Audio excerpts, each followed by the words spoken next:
హనుమంతులు వారు ఎంత శక్తివంతుడో రాముడి మాటల్లోనే విందాం రండి. ఒకరోజు సీతాదేవి రాముడితో, స్వామి, ఈ హనుమంతుడు అసలు ఎంత బలవంతుడు, ఎందుకంటే లంకలో మొత్తం అందరి రాక్షసుల్ని మట్టుబెట్టాడు, అస్సలా భయం లేకుండా లంకని మొత్తం తగలబెట్టాడు, అసలు ఈ హనుమంతుడి శక్తి నాకు తెలియాలి అని అడిగింది. అప్పుడు రాముడు నవ్వుతూ సీతాదేవితో ఇలా అంటాడు, 1000 ఐరావతాలు, దేవతలకు రాజైన ఇంద్రుడు, పంచభూతాలు, శివుని 11 రుద్రులు, విష్ణుమూర్తి అన్ని అవతారాలు, బ్రహ్మదేవుడి అన్ని శక్తులు, దేవతలందరూ కలిసి వచ్చినా కూడా హనుమంతుడి తోకను కూడా కదపలేరు. హనుమంతుడి యొక్క అష్టసిద్ధులు ఆయనని శక్తివంతంగా చేస్తాయి. అష్టసిద్ధుల్లో మొదటిది యనిమ. ఈ శక్తితో హనుమంతుడు చాలా చిన్నగా మారగలడు. రెండవది మహిమ. ఈ శక్తితో హనుమంతుడు తన శరీరాన్ని పెద్దగా మార్చగలడు. మూడవది గరిమ. ఈ శక్తితో హనుమంతుడు తన బాడీని ఎవ్వరూ ఎత్తలేనంత బరువుని చేయగలడు.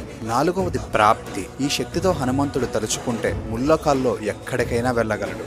ఐదవది లగిమ. ఈ శక్తితో ఆయన వెలుతురు కన్నా వేగంగా ప్రయాణం చేయగలరు. ఆయన యొక్క బరువును కూడా